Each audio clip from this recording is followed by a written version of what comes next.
Our summer reading program's theme is the ocean. So today, for the Oosterhout Library's First Pages Friday program, I have a pirate adventure. Hook's Revenge was written by Heidi Schulz and published by Disney Hyperion. I'm Miss Melissa, and this book is so exciting, I'm bringing you the prologue and the first chapter. Children have sticky fingers and ask impertinent questions. There have always been pirates. Why, even as far back as Eve, on the day she was considering whether or not to eat that apple, a pirate was most certainly planning to sail in and take it from her. I expect you'd like to know all about the most famous of all pirates, Captain James Hook. As I am the world's foremost expert on him, naturally you turn to me. Children come to me all the time, begging to hear what I know. I graciously seat them in a circle around me, lean in and whisper, "Not a chance." I don't like children all that much. However, last Thursday I became an old man. It occurs to me that someday I will die. Like many my age, I hope that I may go peacefully in the midst of a hostage situation or a failed arson attempt. But I digress. We are talking about Captain Hook. Most everyone knows the main points of his story. Peter Pan, the iron hook, the crocodile, and so on and so forth.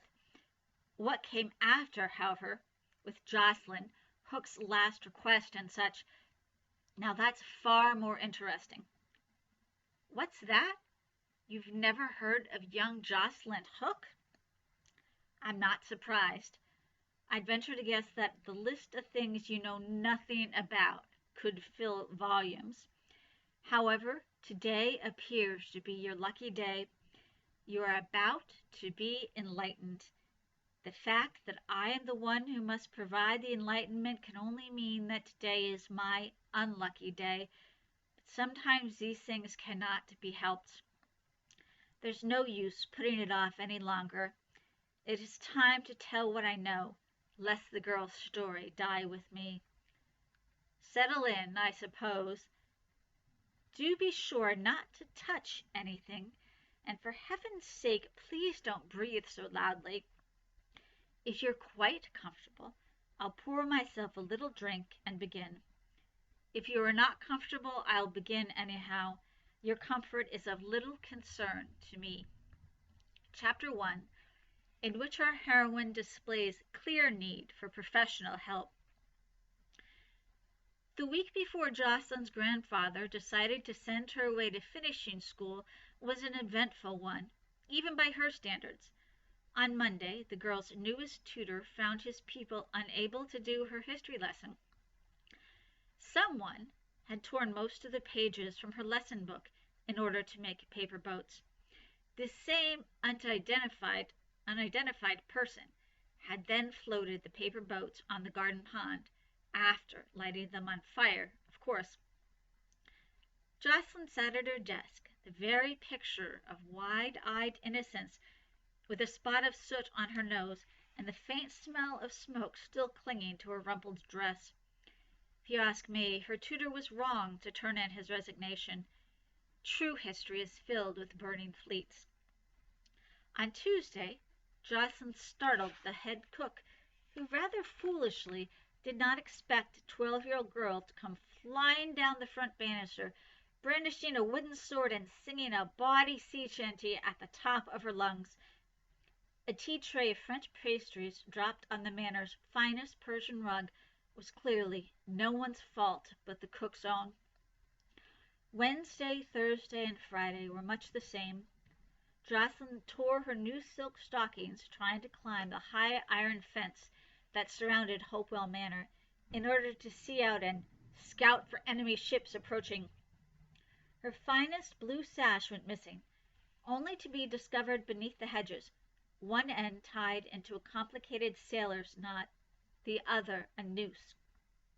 She even scandalized the third-floor serving maids by refusing her evening bath with a shouted, "Look out, ye dog-livered landlubbers! I'm the most feared girl pirate to ever live.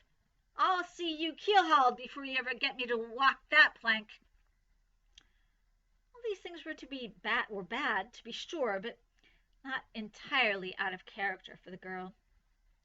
It was what she did on Saturday that made Sir Charles Hopewell IV, her grandfather and guardian, feel he needed to take drastic action. On that fateful day, Sir Charles invited Lord and Lady Tottington and their one day perhaps quite eligible son, Ambrose, to a dinner party in order to show off his lovely young granddaughter. To his great dismay, the evening did not go as well as he had hoped. Jocelyn sauntered into the dining room 20 minutes after the soup course had been served, with twigs in her unruly dark curls, muddy knees, grass stains on the seat of her dress, and a tattered adventure novel tucked under her arm. Her grandfather glowered at her and muttered something under his breath about interviewing for yet another governess as soon as possible. Jocelyn laughed at his scowl, plopped her book down on the sideboard, and seated herself directly across from Ambrose. She couldn't help but see that the young gentleman was unabashedly picking his nose. She stared in fascination. Ambrose took no notice, but continued with his mining. "I'm sorry for coming late," Jocelyn said to the boy, "but I was lost in the best part of my book. A giant cyclops threatened to eat Odysseus and his crew.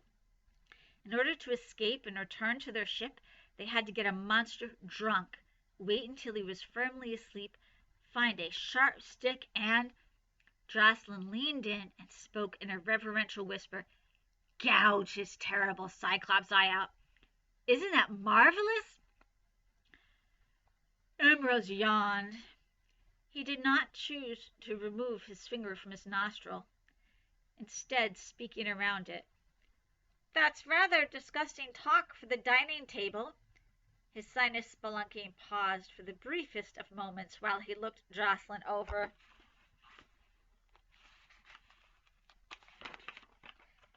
"You're pretty enough, I suppose, but I can see that you may need to learn some manners if we are to court when you are older." Jocelyn immediately decided dinner should not last much longer. If Ambrose wanted a display of manners, she would give him one. For the next quarter of an hour the girl laughed too loudly, slurped her soup, dribbled gravy on her lap, and used her sleeve instead of a napkin. Sir Charles and Lord Tottington took no notice. They were deep in discussion about the proper application of wig powder. Lady Tottington examined the quality of the silverware with an expression of silent disapproval. Ambrose removed his finger from his nose and inserted it into his ear. He pulled out a sticky glob of wax, sniffed it, and wiped it on the tablecloth. Clearly it was time for Jocelyn to play her trump card. "You know," she said in a loud voice, "I think my father would like to meet you. He's been away, but I expect he'll come from any time now. Perhaps you've heard of him? Captain James Hook." Lady Tottington fainted dead away into her plate of jellied eels. Lord Tottington let out a terrified scream. Who would have guessed him to be a soprano? As for Ambrose, the thorough scrubbing a housemaid gave his chair later that evening stood as testament to his reaction to Jocelyn's pronouncement. The next day, Sir Charles demanded that his granddaughter take an unusual outing with him, a stroll down to the execution dock. After a public hanging, the bodies of pirates and other criminals were placed in iron cages, called gibbets, and put on display. Sir Charles planned to employ a time-honored tactic used by parents the world over, frightening the child into obedience. As the pair walked along the dock, a horrifying scene played out above them. The gibbets creaked and moaned as they swayed, calling to mind the sounds of ghosts in all the old stories. Their occupants varied in looks, depending on freshness. Those that had been long exposed to the elements were reduced to little more than rags and bones. Skulls grinned down at the gentleman and his granddaughter, empty eye sockets staring. Worse still were the remains of the more recently deceased. Some had swelled so much that they pressed into the bars, rather like an overly ample woman trying to squeeze into a too small corset. A few moments of the terrible view ought to have been sufficient. Sir Charles pressed a handkerchief to his nose and ushered the wilful child back to the safety of their carriage. They traveled most of the way home in silence. As the pair reached the manor gates, Sir Charles, wanting to be sure of his success, questioned his granddaughter. "And what did you learn today, Jocelyn?" The girl looked up at him with red-rimmed eyes. "Two things, grandfather. First, if I am to be a pirate and sail with my father, I must be a very good one and not get caught. Second, I will never, ever wear a corset." That very evening, Sir Charles penned a letter to Miss Eliza Crumb Biddlecombe herself. Even with his best efforts, he had been unable to make any headway in turning Jocelyn into a lady. It was time for professional help. You can find this book right now by going to the free CloudLibrary app and downloading the ebook. They also have the original Peter Pan books, and here at the library we have the original Peter Pan books, this one, of course, the classic Disney movie, and some books that put a modern twist on some of these characters. I hope to see you soon at the Oosterhout Free Library.